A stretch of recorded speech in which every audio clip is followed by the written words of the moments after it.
Good evening, everyone, and good evening to those of you in the overflow room. I'm Anna Sale, the host of the podcast Death, Sex, and Money. I have a bit of a cold this evening, but I'm going to just power through it. And I am thrilled to be here with Ezra Klein, the author of the new bestseller, Why We're Polarized, and the host of the Ezra Klein Show, a Vox podcast, where he also is a co-founder. And if you don't listen to the Ezra Klein Show, definitely check it out. It's a wonderful podcast. So my podcast is about the things we think about a lot and need to talk about more. And in sort of in-depth interviews, we try to get at people's deep personal feelings of ambivalence and moments of uncertainty. Ezra's book is about, in fact, how most of those feelings are driven by systems. so I want to talk to him about what drives our political behavior, how that has gotten us to the place where we are quite so polarized, and also how you've interacted with those systems on a personal level. And I want to start with the question, yes, we are so polarized. In your view, is that a bad thing? No. The argument of the book is that polarization can be good or it can be bad. The interesting question is not why are we polarized, it was why weren't we for a period. And when I say polarized, part of the reason this conversation gets a little wonky is that polarized doesn't mean what we take it to mean in our political conversation. It doesn't mean that we're angry or mad. It just means we're divided. That in this case, the parties are polarized. The parties are different. And what's weird about American politics, not that we're polarized now, it's that we had a period where we weren't. And that's not, what I think is so fascinating about that period, which is like the mid-20th century American politics, is if you think back to it, it wasn't an easy time. You had the civil rights movement, the anti-war movement, the women's rights movement, the indigenous people's rights movement, you had political assassinations, urban riots, Kent State. I mean, you had violence in the streets. What was just weird about it was it didn't break down by party. And so something like the Civil Rights Act, which is one of the most divisive, conflict-ridden piece of legislation we have ever passed, one of the most important moments of justice, most hard-fought victories ever in American politics, it's a perfectly bipartisan vote. In fact, in the Congress, a higher proportion of Republicans vote for it than Democrats. So what was happening in that period was that we had these big divisions that were big enough to potentially tear the country apart. They just didn't map onto our politics, and which meant then the parties either, in periods of injustice, suppress them, and then in periods of progress, compromise their way through them. What has happened since then is a little bit more natural, which is that, in part because of the Civil Rights Act and the realignment that followed it, we have moved to where our parties represent and thus amplify our disagreements. And I don't think that's the worst thing. I think sometimes we need to have disagreements. We need to talk about the things we need to talk about. But we also need to somehow resolve them. And the problem of polarization in our system right now is that polarization makes our system incapable of functioning. And when you say polarized, are the two poles Republican and Democrat? Is that how you see it? Sort of. I think of it almost more as red and blue. Because a lot of people, they don't really like the side of it they're on, but they're on that side because the other people are unimaginable to them. I mean, you might, for instance, have ever interacted with a Bernie Sanders supporter. They don't love the Democratic Party, but they're not going to vote for the Republicans. And a lot of people in politics are like this. A lot of Donald Trump supporters, they didn't like the Republican Party, but they weren't going to vote for Hillary Clinton, or they didn't like Donald Trump, but they weren't going to let Hillary Clinton be president. A majority of Donald Trump voters said they were voting more against Hillary Clinton than for Trump. And so I think of these as they're big coalitions. They act in very predictable ways. But it isn't the case that everybody in them feels loyalty to their coalition. But when the parties become this different, the coalitions become this different ideologically, demographically, crossing over that chasm becomes a little bit unimaginable. And once that happens, then it's not just that partisanship can hold you in place, but even more powerfully, negative partisanship can hold you in place. And in some ways, I think negative partisanship is more dangerous for a system. Lamar Alexander, who was the key vote to not have witnesses in the Senate trial of Donald Trump, very courtly guy, older guy, he's retiring this year, Senate Republican from Tennessee. And he was thought of as a swing vote because he's known for his gentility, his decency. He remembers the way the Senate used to be, wants it to be back. But after he voted against witnesses, he said something that I think is very telling. He said, look, the economy's good. Donald Trump's judges are excellent. He's deregulated a bunch of industries. And he had a really bad phone call with Ukraine. And it's just up to you to decide, if that bad phone call is worth more and you should vote for Elizabeth Warren or Bernie Sanders and all the rest of it. And so what he's functionally saying there, in a way, is that when the divisions are this big, something like asking a foreign country to help you investigate your domestic political opponents, I mean, yeah, it's not great, but you're not going to let it move you to the other side. And when that happens, which is an understandable, almost like I would even say rational way to treat it, that just means you don't have a system where you can have political accountability if your system requires, as ours does, both parties to participate in political accountability. So I want to talk about the two different parties and how they look right now. One argument that you make in the book that I found really interesting is centered around the ways we think about political identity. Talk about the ways the Republican Party is currently and the ways the Democratic Party is currently when it comes to identity and the ways in which how we move through the world and move through the United States is predictive in many ways more than it was before as far as how we're aligned. So a big part of the book is trying to rescue the idea and term of identity politics from where it's gone, which is this rescue, like pull it back. There's this idea that only historically marginalized groups have identities. That identity politics is something you see when, say, African American voters organize around a political need or claim. But like the rest of politics, I mean, that's just politics.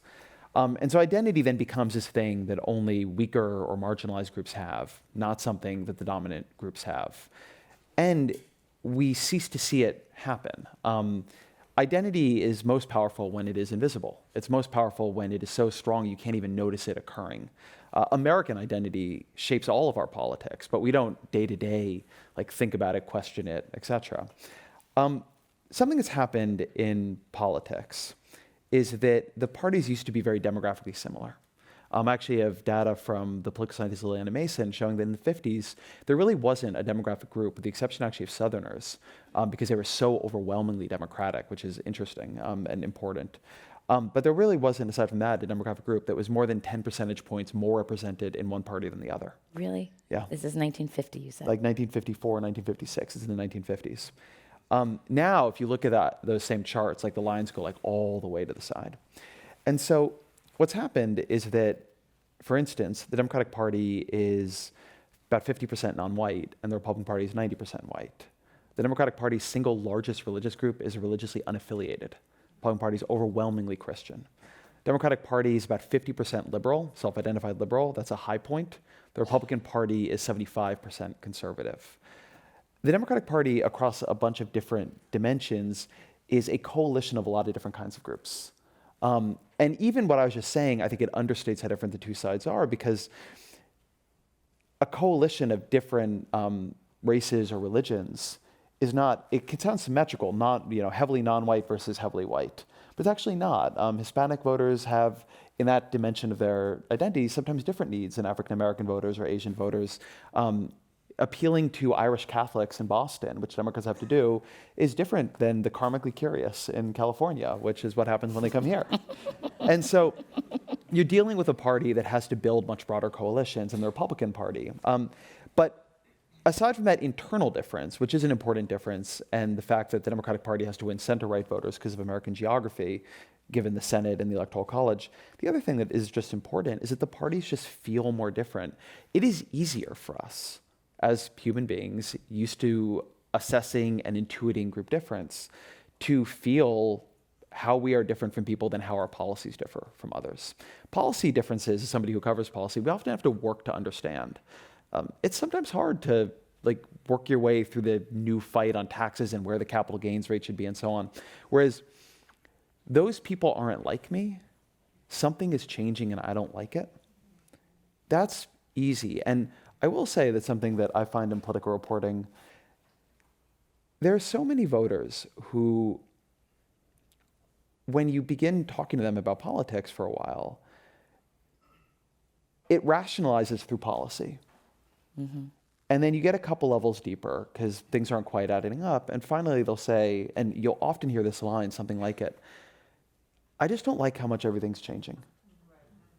And in a very deep way, that's the fundamental difference. The Democratic Party is a coalition of groups that either for ideological or demographic reasons sort of like the way things are changing. They want it to change. I mean, it was literalized in Barack Obama's campaign, hope and change. And the Republican Party is a group that feels that change is threatening, right? We're going to make America great again.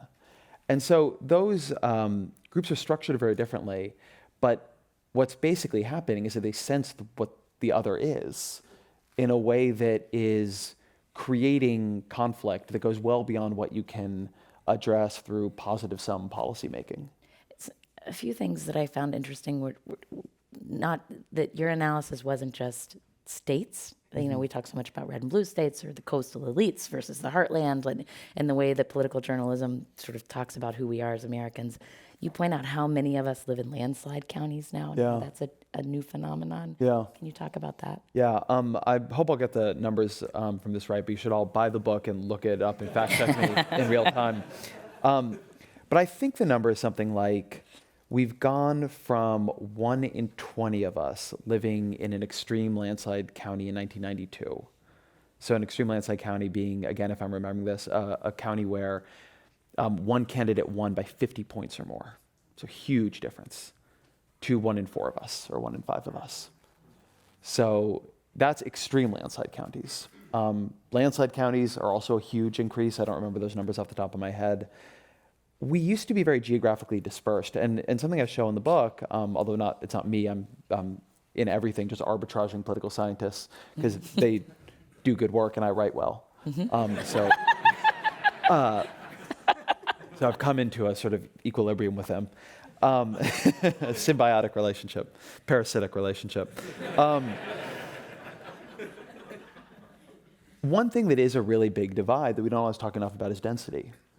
And that is both cause and consequence of other divides, in particular psychological divides. Will Wilkinson has done great work here. But it didn't used to tell you, and I actually have a chart on this in the book, in the early 20th century, how dense a place was didn't tell you anything about its partisan lean. Nothing. Now, there is not a city in this country denser than 900 people per square mile, which is not that dense, that votes Republican. Not a place. And so there is this huge divide in terms of where we are. And what is particularly destabilizing about that kind of divide, I mean, there are other things that are particularly destabilizing about other divides, but this divide is that our politics are set up on place. And in particular, they're set up in ways that made sense at the time and was necessary at the time, but to amplify the power of sparser areas, more sparsely populated areas, small states, sparse counties, etc. So as the parties have divided on that line of density, what it's meant is a political system that it was intended to balance small states and big states, rural areas and urban. What it's now doing is it's amplifying the power of one party versus the other. And so you have one party in the Democratic Party that routinely gets more votes. It's won 6 of the last 7 presidential elections in terms of the popular vote. And another party, the Republican Party, that routinely wins much more land. The other day, there was another prayer breakfast today, which had a hell of a speech from the president. But a couple weeks ago, he had evangelical leaders to the White House. And he brought out, before the conversation, he just had on his desk a map of county results. And because if you do the county results, the whole country looks red. So he lost the popular vote, but if you look at it in terms of like how land voted in America, like the old like 1 acre, 1 vote rule, he won like everything. And there's like 6 blue dots on the map. And everybody's like, why is this map out here for the evangelical leaders to come? And the question was never answered. It was like just there for emotional support or something. It was the strangest thing. But you do have a situation now where the White House, I think it's actually a really remarkable stat that 40% of presidential elections since the turn of the millennium have gone to the loser of the popular vote. The Senate is run by the party that lost the popular vote over the past 3 cycles when you combine it. The Supreme Court reflects that, of course. The House is under Democratic control, but if they had just won the popular House vote by like +2, it wouldn't be. So we don't just have a land-based structure now, it's very much distorting. One party feels it has democratic legitimacy, right, in terms of democracy, and another party feels that it represents the places of the country that are being left behind, ignored, etc. And that kind of thing, where the two sides both simultaneously feel that they are the more legitimate side, is a particularly combustible form of political polarization. I like that somebody cackled at that. You talk about how our political identities have started to subsume all of our other identities. So our ability to even begin to identify with someone who sees the world through the opposite political lens is diminishing. And you talk about cross-cutting identities versus stacked identities. I might get this wrong, but cross-cutting identities you define as like having elements of your identity that don't automatically line up with a certain political lens. For me, I related to that as somebody who grew up in West Virginia, lives in Berkeley, works for a New York media company, spends time in Wyoming. So the way I see the political debate and read the political news is often seeing the blind spots and the word choice and who they're trying to appeal to. Mm-hmm. And it made me wonder, for you, as you're writing this book, do you think of yourself as someone who has cross-cutting identities, or do you think of yourself as someone who's pretty stacked? I'm horrifyingly stacked. It's very, no, don't clap for that. It's very, I mean, my most powerful cross-cutting identity, although a lot of people wouldn't see it this way, is actually my journalistic identity, which I talk a lot in the book about at some point being intentional about which identities you inhabit and when. And my journalistic identity is one that I can inhabit and pulls me towards a place of curiosity.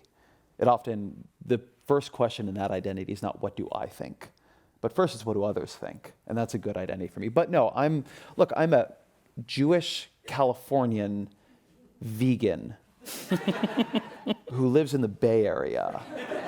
I'm a liberal, right? Like the point of cross-cutting versus stack, because I do want to spend a moment on this, is that one way we think about politics is that the fundamental divide is over policy.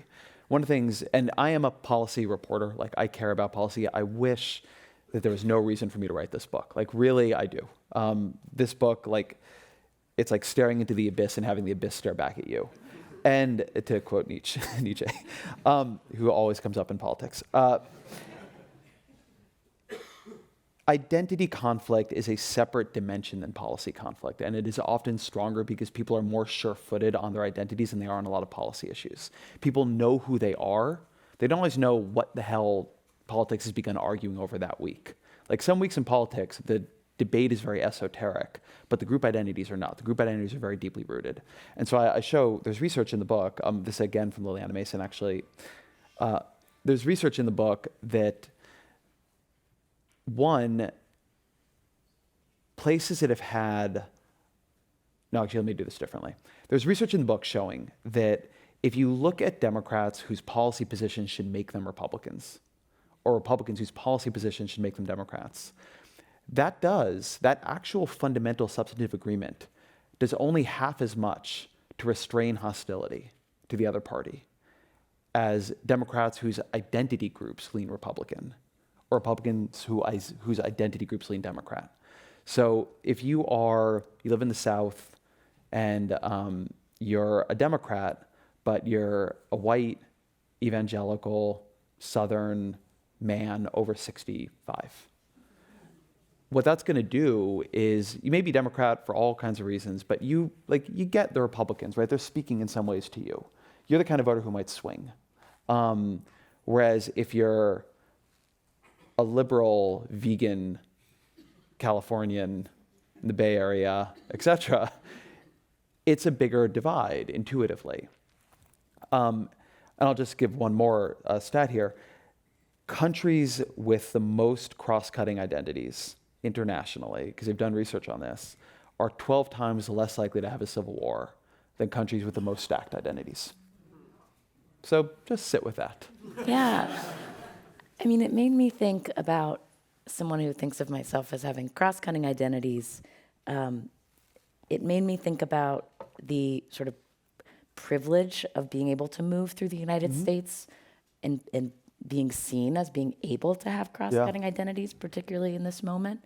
And you cite statistics that show that people with more cross-cutting identities tend to be more open to hearing differing opinions. And And it made me sort of pause and think like, oh, is this because I can pass? That I can like listen more openly because my identity is not, I don't feel personally threatened in the same way as someone, say I was talking to a friend who immigrated as a kid to the US, and she talked about how her entire life she's been so proud to be an American and been just so proud to have the opportunities here. And in the last few years, her whole sort of political calculus of where she fits has shifted because she feels like the very fact of her being an immigrant is the defining quality. Yeah, so identities activate under threat. So that's one thing that I do think is important to know about them, that the easiest way to activate an identity is to threaten it. My father's an immigrant. He came here in the 70s. And I don't move through the world thinking about that very much until the moment I start hearing anti-immigrant rhetoric. And then it activates very powerfully. Being Jewish is an important identity to me, but minute to minute, it's not that present. Until I look at Twitter and there are the parentheses around my name, right? And so the more people feel threatened, the more that political rhetoric threatens them, the more that substantive policy threatens them, the more that they're just seeing clips and media and headlines that either that upset them, that threaten them, the more they're seeing the parts of the other side that are in tension with them, the stronger those threatened identities become. And as you say, often some of us have a choice in that. I talk in the book about people who do, right? The tendency of some of us to just get into political entertainment and just sit in there like bathing in the worst of the other side, to the extent that it sometimes can mislead us even about what is happening on the other side. And then there are the people who don't get to choose, right? They're a dreamer here, right? And that's both a substantive and also an emotional identity, that they are under genuine, real threat. And so one of the things that is happening in politics as these identities stack and then fuse is that first, threats to one member of the coalition tend to threaten emotionally or psychologically more members of the coalition. So like white liberals, as the Democratic Party has become much more diverse, have developed a much more racially liberal identity. And in fact, when you say racially liberal, what do you mean? in terms of just what they think about race, if you put them on these polls, white liberals are now more racially liberal than actually non-white people in the Democratic Party, because for them to be part of the party, it has become sorted on that like racial liberalism. Whereas if you're African American, you have a lot of conservative African Americans in the Democratic Party because the Republican Party feels hostile to them.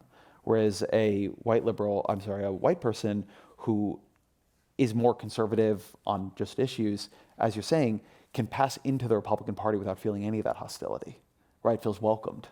And so that issue of what gets activated and how it's being chosen to be activated is important, but also that sense of a much larger community is embroiled in every fight is part of like this idea of conflict escalation in politics, that sort of an attack on one becomes an attack on all. I want to talk a little bit more about white identity politics. You spend some time on this in the book. Will you tell us about the study about what happened in the subway platforms with Spanish speakers? Oh yeah, this is a fascinating study. It's by a Harvard political scientist named Ryan Enos. And what he did was he was trying to test something that had been looked at observationally, but trying to figure it out experimentally. And here's the thing he's trying to test. There is a lot of evidence from different kinds of like somewhat thin but interesting lab experiments that if you cue people to think about demographic change, right? If I get people in a room, white people in a room, thinking about how they live in a place that white people are becoming a smaller share of the population, they become a lot more conservative. But he thought, well, I don't know, cueing them that way, like that's not how people experience that by reading an article or something. Maybe that doesn't hold. So what he did is he was in Cambridge, Massachusetts, and he paid Spanish speakers to be on the train every day, so that over a period of time, people who were riding the train just began hearing more Spanish spoken around them than they normally did. And that gave him this experiment that he could then look at how did the people who were exposed to this change in their opinions on immigration compared to the people who weren't exposed to it? And the answer is they moved sharply right. And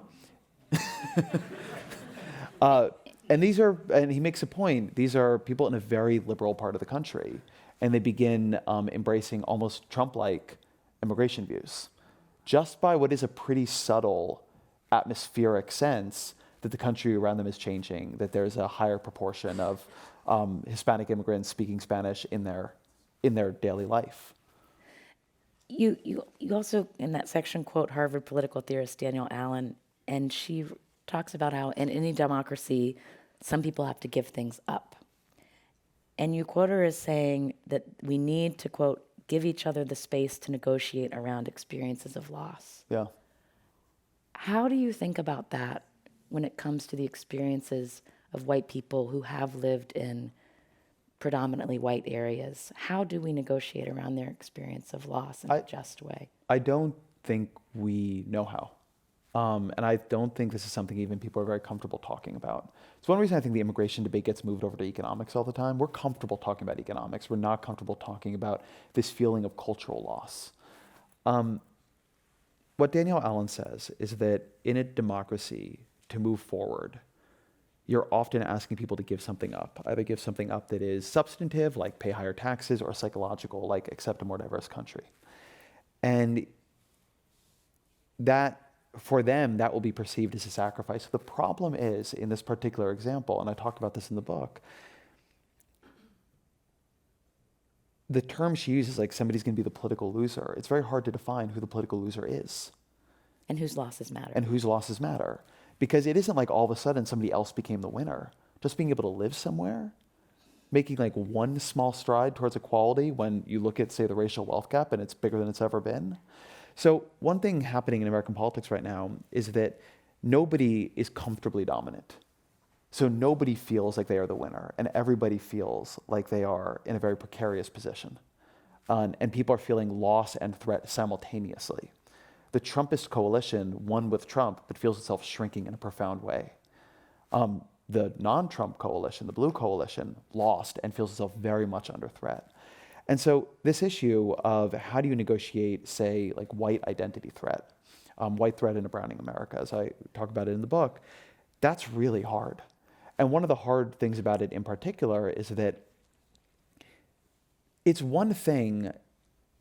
I love the way Danielle Allen talks about this in her book, Talking to Strangers, but one of the things in her book that I do think is tricky when applied to politics is that it's one thing when a group recognizes or is giving something up. It's another thing when that group isn't giving it up, but it's changing anyway. So it's one thing to deal with a sacrifice somebody is making on your behalf. And it's another thing to deal with not even the end, but just a continuation of a brutal, bitter fight. The political coalition that elected Donald Trump isn't sacrificing anything, not willingly. It may be being taken from them.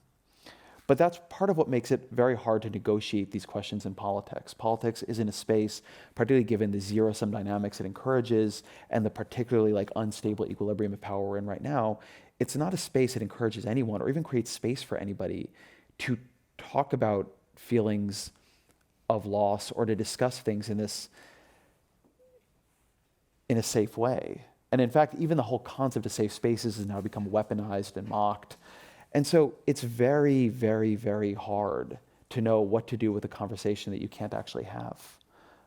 In some ways, you can imagine a country that is making changes to become more just, right? A country in the alternative universe of HBO's The Watchmen, for instance. Canonically, I am Robert Redford's press secretary. This is actually true if you look at the addenda material online. Which means that in that universe, I helped sell reparations as his press secretary because there were the Redford reparations. What do they call them? Reparations? That is not the world we live in. That universe seems fascinating, and my job seems very interesting, and I'm proud of the work that I did. But in this universe, that didn't happen. And so this idea that people fighting tooth and nail against demographic change, and often fighting that way in ways that don't in any way recognize what the groups they're fighting with have gone through or are still going through, versus these groups that are trying to find some kind of equality. The issue there is that there's no agreement of who is a loser and who is a winner. There is no sense of sacrifice because nobody is agreeing to sacrifice anything. At some points, things are being taken. But that's different and has a very different set of emotional valences. And this, to me, is one of the hardest parts of our politics right now. There isn't the capacity to say even stably who is on the rise and who is on the fall, so we can even manage those questions of loss. You know, in trade, which is another thing that we're even not good at dealing with, but at least there's this idea that in trade, when you sign these deals, the economy benefits, but you can discreetly, people are losers. And you can have trade adjustment packages and so on. It's not that way with this. And it just makes it a really hard question to navigate. But one thing I am pushing a little bit in the book, and it's very dangerous territory, is that we at least need to talk honestly that that is what is happening.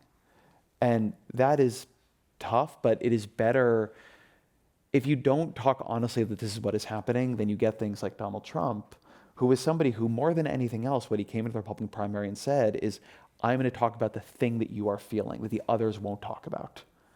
You don't like how it's changing, I'm going to say that, and that it's bad. But he doesn't say it in a good way, right? He doesn't deal with that. And so if you don't have these conversations well, you will have them poorly. So I want to ask you to talk about how you think we could have the conversation well. I want to cite a tweet that you sent out a couple weeks ago, the end of January, and you say my tweets are all off the record. You said this will get me ratioed or whatever, which means I expect to get pushback on Twitter. But a lot of Twitter seems to want to enforce a politics where you only work or ally with people you agree almost totally with, but to get anything done in our system requires working with people you often disagree with. That was Ezra's tweet. There was a response to that tweet from Zerlina Maxwell, who's a progressive radio host. And she quotes your tweet and says, I do not believe that sexism, racism, and transphobia are disagreements. I think that's the disconnect and something you and others might want to marinate on, respectfully. So how do you think we can talk about a white community's sense of loss because of demographic change when that is also racism? Like, how do we begin to have that conversation? So I'm not telling you first that I know how to create this national conversation. Part of what I'm saying in the book is that we're not set up for it.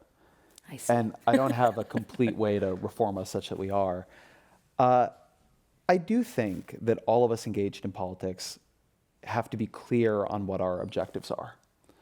And one of the things I've been reflecting on, marinating, as Zerlina would put it, is that you can be doing politics in different ways. And one of the difficulties is when people who are doing different kinds of politics end up in collision with each other, but these different projects are not clear. And so they're pretending they're having the same conversation and they're not. Your political work can be expressive, right? It can be just about showing who you are. A lot of people who just post things on Facebook, what they're really doing there is just saying, this is who I am. I want you to know. Your work can be based on categorizing, right? You can be trying to say, here is who my group is. And this is what I think of them in comparison. I think a lot of Twitter politics is actually about that. You're basically building groups and putting them in conflict with others and creating kind of status competition. That's not necessarily a crazy thing to do in politics. I want to say that I say this part of the whole thing value neutral. I just think these are different ways people act.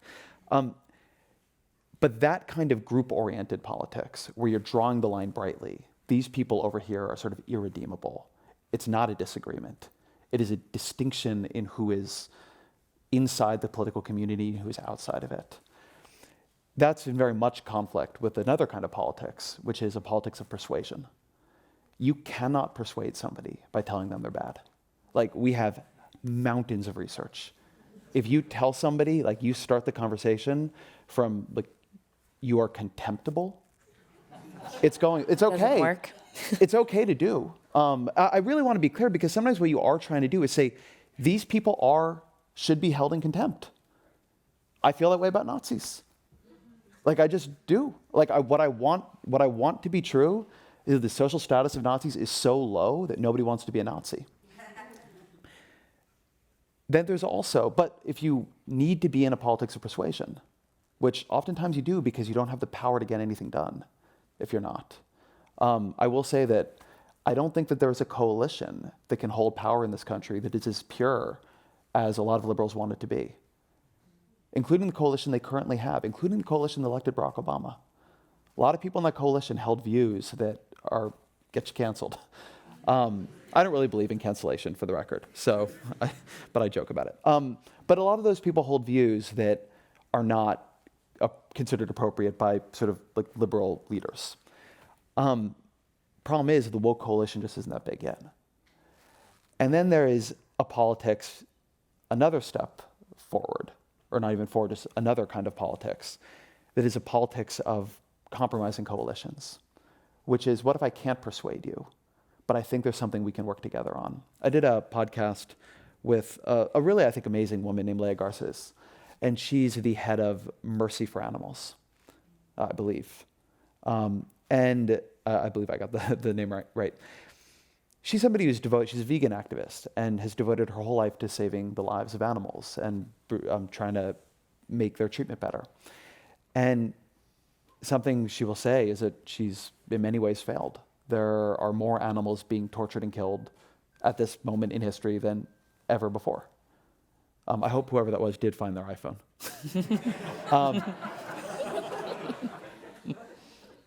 And something she will say is that there are more animals being tortured and killed than ever before. So in the past couple of years, she's begun building coalitions with chicken farmers. These are the people doing the work that she finds most abhorrent. These are the people who are raising chickens in often very, very difficult and awful circumstances and then slaughtering them for profit. But what she realized and she found was that a lot of them didn't like what big agribusiness had forced them to do. They didn't like the way they had to do it. And that there was a space in between where things were now, where they wanted it to be, and where she was, where they could agree on just making the lives of chickens better. Couldn't agree on we shouldn't kill chickens, but they could agree on we should make it better. And so that's her divide with those farmers is dramatic. It is foundational to her life's work. But to make the lives of the chickens better, she's building those coalitions and doing that work. And so different people are playing politics and doing politics in different ways at different times. Sometimes we all do different versions of these. We're all in different versions of this simultaneously. There are times on Twitter when what I'm trying to do is say, this position should not be held. It should not be in polite society. There are positions that simply are in polite society. They are held by majorities that I think should not be okay. I don't think, because my intention is to make things better for the people I'm trying to help, hopefully for us all, there are times when even though that's like the position I would like to hold, it is not the position I will hold. I can't decide that I can move forward without trying to persuade them or trying to work with them. And I'm just a journalist. If you're running for president, it's much harder. I mean, that whole thing had to do with Bernie Sanders tweeting out Joe Rogan's endorsement. Joe Rogan's a podcast host. He's a politically complicated guy, but he's a very politically incorrect comedian, and he said some things that are not great. And he's also been a forum in his podcast for a lot of people who are very reactionary.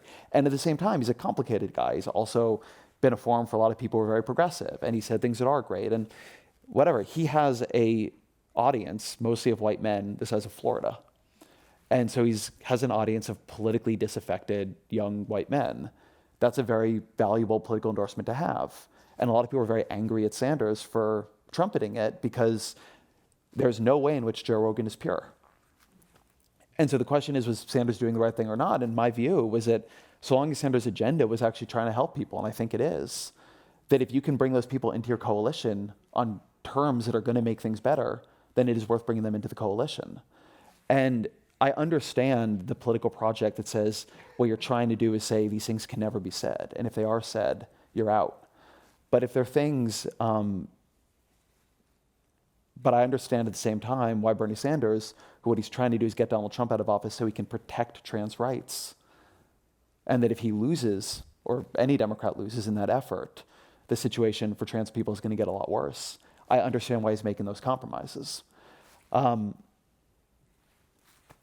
a lot of different ways to do politics, but I think it is important not to pretend that there's only one way to do politics and to understand when people are in a different project than you are.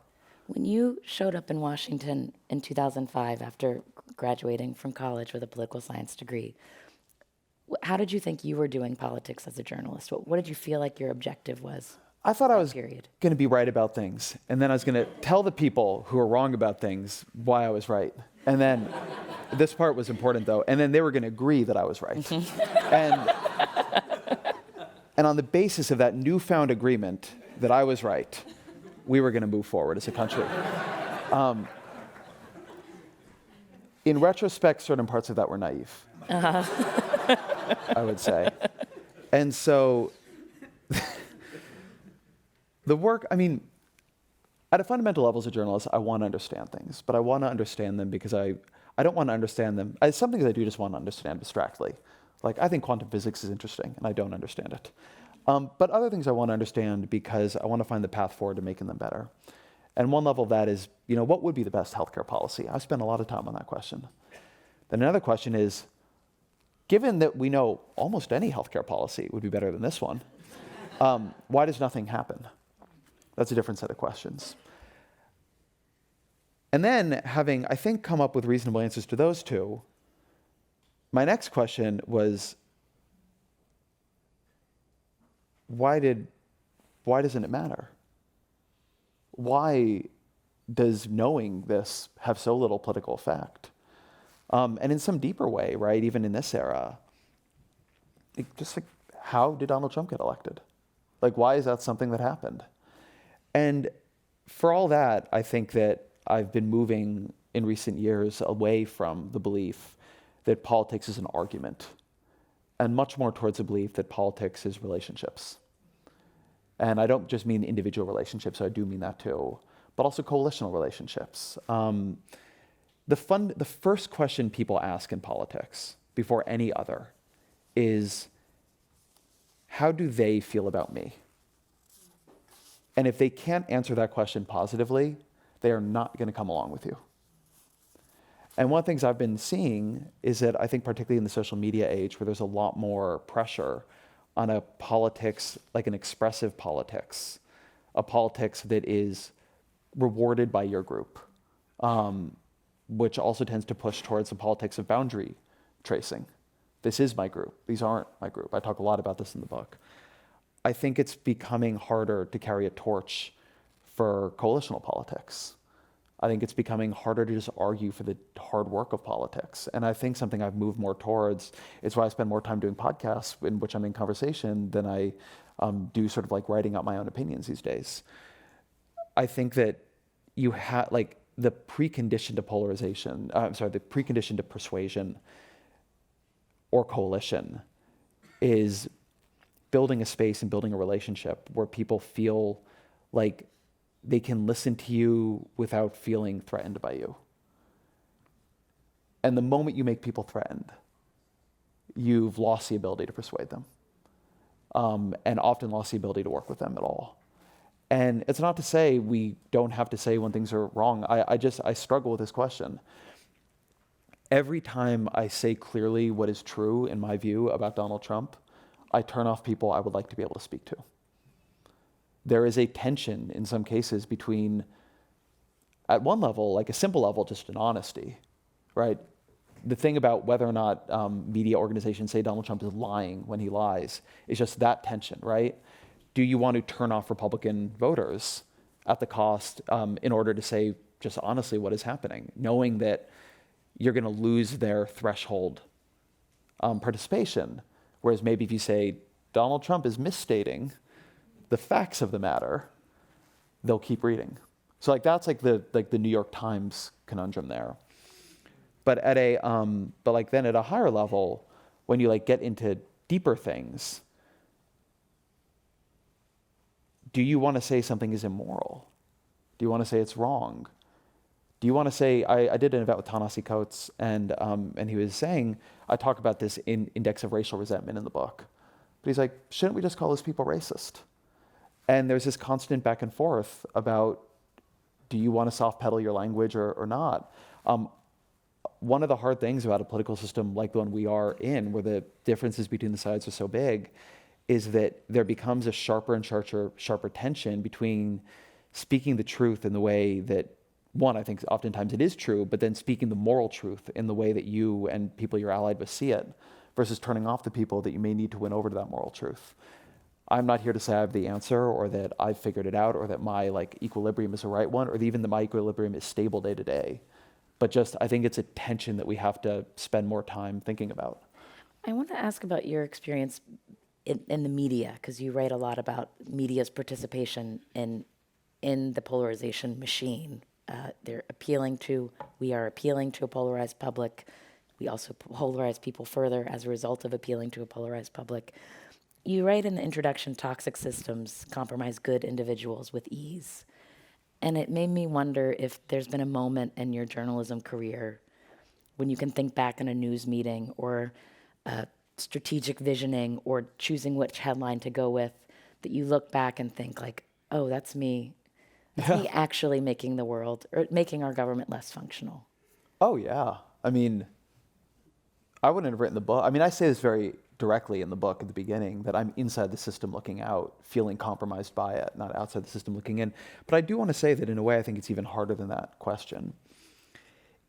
When I say bad systems can compromise good people with ease, the next sentence in that is that they don't do it by asking us to betray our values.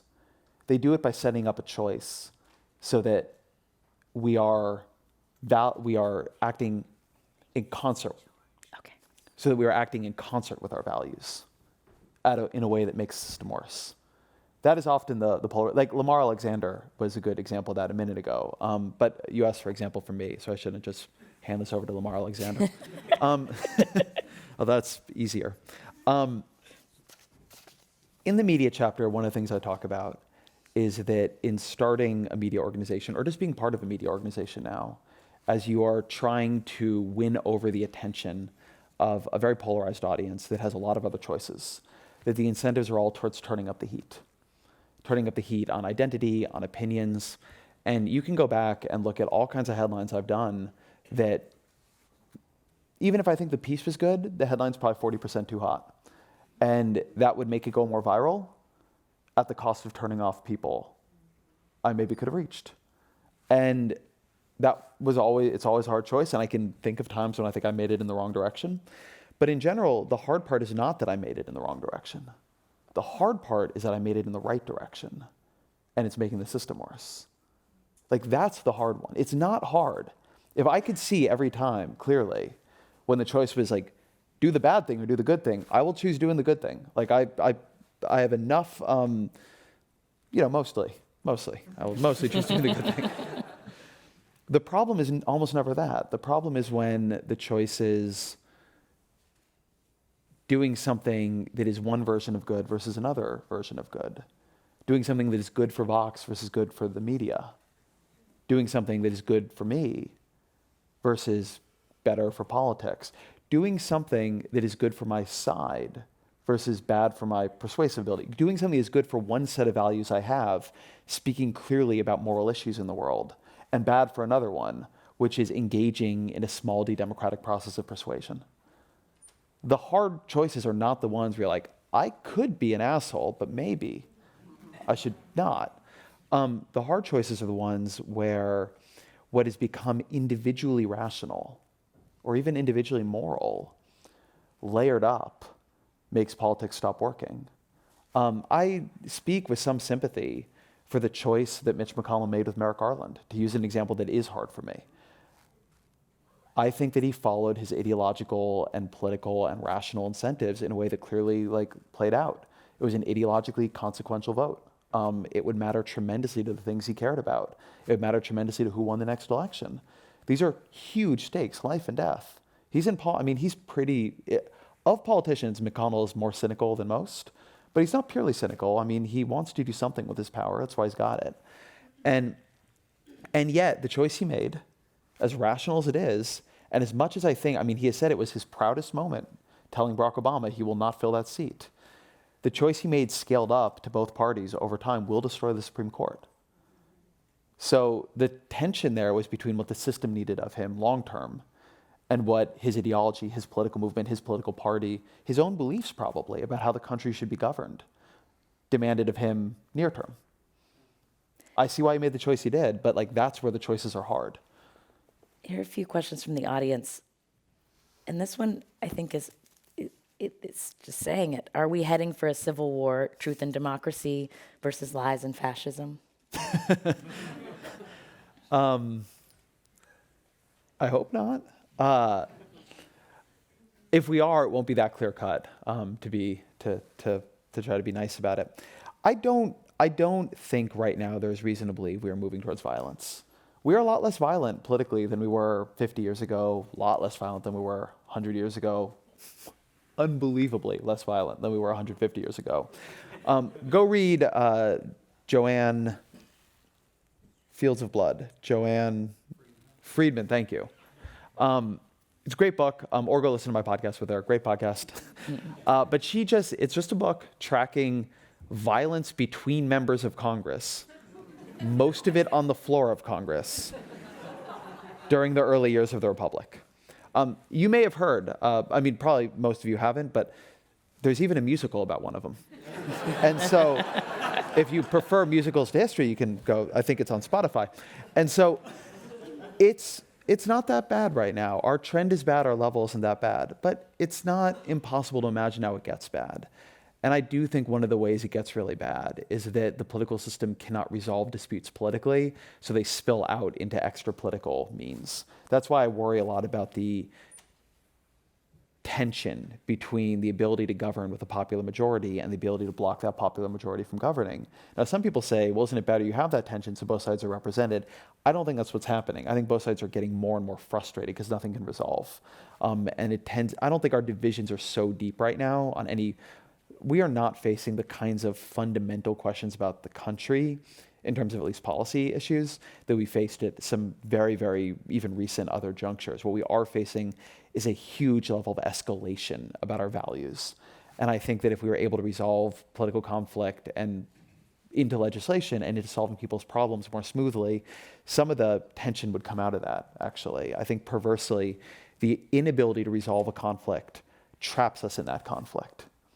Like healthcare has been a very combustible part of American politics for a long time now. If we had passed a universal healthcare system, like an actual workable one, like Medicare for all, multi-payer, whatever, 40 years ago, I don't think we'd have the divisions over it we do today. I think it is a fact that both sides, like the Democrats are almost always winning and the Republicans are almost always losing, but actually nobody is winning and nobody is losing. We're just in this like toxic, terrible stalemate. It keeps the stakes very high and makes it impossible for the public to actually just like make a call, as they did with Medicare itself, which was controversial when it passed and is now beloved. Like when we can just live in the aftermath of a fight and decide, did we like the way that changed or do we want it changed back? We know what to do. When we're always in the fight, it just means we're always in the fight. And so I worry about continuing escalation of tensions if we don't fix the system. I hope we're not moving towards civil war. I don't see reason to believe we are. This isn't typically what it looks like. But there's 10 or 15% of the time when I turn on my Twitter feed and I see Donald Trump talking about enemies of the people and what they're trying to do to your great president and coups. And I think, if I wasn't steeped in our mythology and steeped in our national story and I was just, this was happening in Britain, I think I'd feel like I knew where that story was going. Another question from the audience. Republicans are able to consolidate their power. Why are Democrats not as effective at it? What are core identities that the Democrats could rally around? Good question. One reason Republicans are able to consolidate power is that their power is amplified through the American political system. This is super important because there is a misleading assumption of symmetry here. And so a lot of liberals are constantly running this argument of like, why can't they just do what the conservatives do? And the answer is that if they did it, they would lose. And so for instance, if Democrats got 46% of the popular vote in a presidential election, they would not win the White House. They would get electorally completely wiped out. If they won -3% of the Senate vote. They would not win the Senate majority, they would get wiped out. If they won +2% of the House vote, they would not win the majority, they would lose. And so the issue there is that the power of the Republican coalition is amplified by American politics. The Republican coalition is both more homogenous, but it is also filtering through geography in a way that gives it a power it wouldn't otherwise have.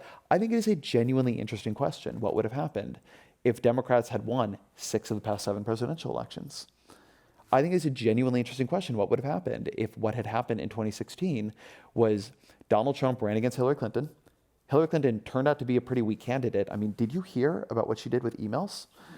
And then, as we know, email security is the issue that Appalachian voters care about most. And so... We say Appalachian. Oh, that's because I'm a coastal liberal.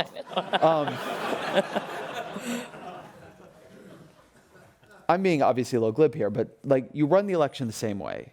Donald Trump loses by 3 million votes. Hillary Clinton wins.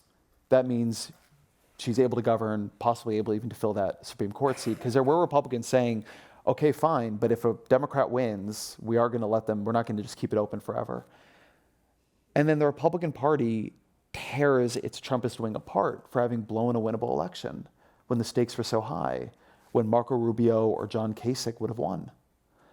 And so the way in which the distortions of American geography are permitting the Republican Party to run a sort of minority rules politics, as opposed to being disciplined by the ways in which they are not speaking to a majority of the country, is, I think, a very toxic contributor to our politics. One thing that people sort of assume that you need to do if you're talking about polarization is say that it's equal, that the same things are happening. The parties are not responding the same way. The Democratic Party is polarizing. There's no doubt about it. And it's possible it's simply operating on a lag from the Republican Party. And 10 years from now, it will exhibit many more of the same characteristics. Bernie Sanders there is no doubt, a left move in the Democratic Party. And if you look at the way his supporters organize and particularly operate on social media, it has symmetries. Not moral ones, but organizational ones. It is moving in a way where the argument is, we will not compromise. Fair enough. If you can win that way, and maybe he can, actually. If you can win that way, it's worth trying. But Bernie Sanders is nevertheless somebody who's been in Congress for 30 years. He was the runner-up in 2016, and he built a bigger coalition after it.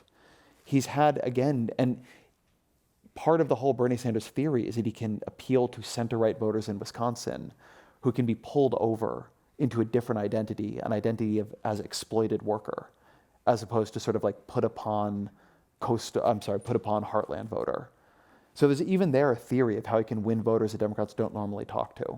The Democratic Party has to do this constant coalitional math the Republican Party simply isn't worrying about right now. So is it And, about that makes it organizing different. around value? Is it, if it's not identity in the Democratic Party, is there common language around? I think it is at least partially identity.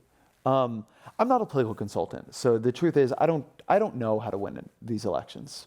I'm not asking about winning. I'm more just like when you look at the ways in which the parties have sorted and polarized, what are the common variables? You've talked about how the Democrats are, there's a bigger share who don't believe in God. They tend to live in more dense places. Are there values? Yeah, Is there language around which there is an ability to build a coalition? Yes, in general, the Democratic Party does very well with a language of equality that runs through both its economic values and its social values. And not only that, I would say a language the Democratic Party has lost is a language of true democracy, which they have thinned out to be a kind of procedural political democracy. It would be better if gerrymandering didn't happen. True, absolutely true. But have lost a language of economic democracy, that in order to participate in both politics and our economy and just to live a free life, you need a certain amount of economic power too. And I think that Democrats speak too often in just terms of redistribution as opposed to a kind of richer understanding of democratic equality. But one of the things that is bad about everybody in politics, like almost literally everybody, is that everybody believes, very few people will say to you, what I think is right is just unpopular. And so either we should make the unpopular argument and lose, or we should make an argument I think is not right and try and win. almost everybody, somewhat including me, thinks their particular like substantive preferred opinions are also great politics. And just like if like everybody would let them write the speeches, you'd win. And so I think it's very hard to know what will move voters. It really depends on who comes out and why. And so in terms of building values, I mean, everybody has their set of values they think politics should be built on. But in terms of how to motivate an electorate, very few people are good at predicting that in a true way. Very, very, very few people. So many books and op-eds are written about why what I think is substantively right is also politically right.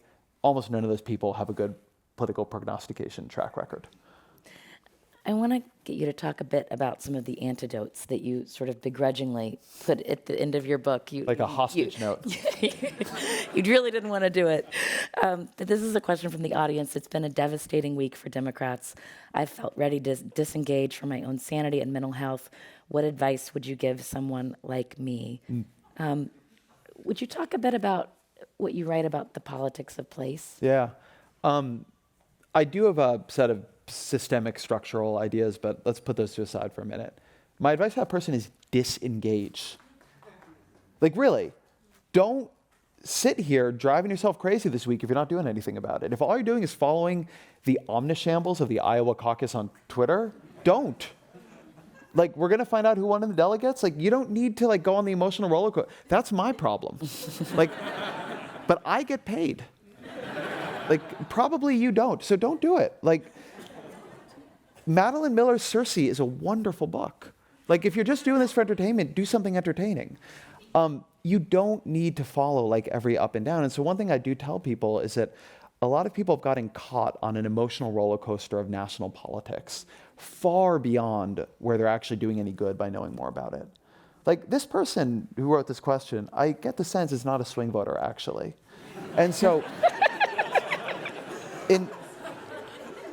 I might be stereotyping.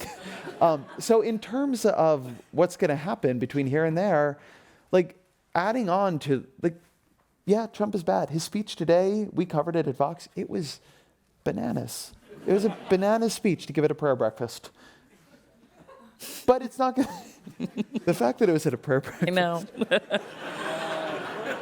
It's so wild. And then, oh my God, sorry, I'm not gonna do this. No, I'm just gonna do it for a minute because it's emotionally satisfying. Then there was this whole thing with Nancy Pelosi where she said she prays for the president and quoted some scripture, and then Donald Trump Jr. said, the Antichrist doesn't quote scripture. But actually, literally, in the Bible, what the Antichrist does is he quotes scripture. And so like, the whole thing was just such a wild like pileup of, it's not good. And just by doing that, right, like, I mean, what does it matter, right? Like, why did I tell you all about it? It didn't help. Anyway, my argument on this is that if you're basically 100% of your news is national political news and just national, international news in general, root more locally. Like rebuild a state and local political identity for a bunch of reasons. One, our political system is supposed to work that way. Two, actually working on things that you can change in your community is a much more nourishing and positive kind of politics than, I'm a national political journalist, so this is 100% do as I say. But I've, hope I can influence national politics. But people are getting caught in national politics they can't change and ignoring local politics they can. And also local politics in important ways complicates national politics. You know what'll make you not think progressives are great? Getting super involved in San Francisco politics. It will very rapidly shatter a lot of the symbolic progressive language when it turns out the progressives believe deeply in equality, but just like absolutely nobody can live here who doesn't have $1.5 million. And so, like, getting involved in local politics where people will meet with you, where you do have more power, where your state rep, your city council person, they will sit down and have coffee with you, where you can connect with other people, both like you and unlike you, to change something, and where it can. And then even if you do want to be involved in national politics, what the national political people want is people who know how to do local organizing. They actually don't need more people on Twitter. They have enough people on Twitter. And so, like rebuilding consciously your state and local news diet. So subscribe to the San Francisco Chronicle, subscribe to the LA Times, read SF Curbed. Like these things really matter. There's a tremendous amount of money and know-how and expertise and knowledge going in to constantly reinforcing your national and strengthening your national political identities. Vox is part of that. And you should read Vox and subscribe to our podcasts. But not 100% of the time. Not such that local organizations wither and die. Not such that the only political identity you have is based on the national divisions and you don't even know what the local divisions are anymore. Like if that's happened to you, fine, like you can follow politics as entertainment, but no, that's what you're doing. You're not doing politics, you're consuming politics. And consuming, like I can tell you, it's actually not a fun form of consumption. There are moments, but as this person said, she's been following all week, or he's been following all week, and it sucked. And you know what? You don't have to. And I heard you recently say that after the 2020 election, you may leave covering politics for a while. And I thought about that reading this book. I thought, I'm not sure he's enjoying this. But the cover design, did it make Well, it did make me wonder, like, how do you feel? I said this came from my podcast with Jill Lepore, and I have been thinking about this, not whether or not I will continue covering things that are understood as policy, in the sense of covering climate change and covering economic inequality, but covering Washington politics, campaigns, weighing in when there's something happening in election, when Donald Trump did a thing. You know, maybe after 2020, that is hopefully not going to be as big a part of the political reporting job, but it could be. At the election, I've covered politics for exactly half of my life. I started my political blog when I was 18, and I'll be 36. And the actual reason I think about doing something else for a while is in part just so I don't get trapped in what I already know. I mean, yes, it's true, I don't enjoy it at the moment very much. It's not enjoyable, and in some cases, I don't really think covering politics should be enjoyable. I will make my enemies in my profession on this, but the kind of political journalists I have the most difficulty with is not the kind that I disagree with. It's a kind that I'll see on the eve of a big election. And they'll be like, isn't this great? And I was like, no. Like the stakes are too high for this to be fun. So I don't find that stuff fun. I find it interesting sometimes, but elections and like it's the stakes are real. It's not sports. And, but within my own work, I think this book is true right now. At some point it won't be. I've actually thought about what I should have done instead of a solutions chapter is like different ways this book could become untrue. Like, I don't think we're going to solve, my argument against solutions is not that I don't have solutions, it's that they're not going to pass. So it's just like me doing fantasy political football. But things will change. They will change. And in some ways this book is a refutation of a dominant political understanding that held when I came into political journalism, which is the people who ran political news organizations, who had columns. Sometimes, in many cases, this is still true, but less so than it was.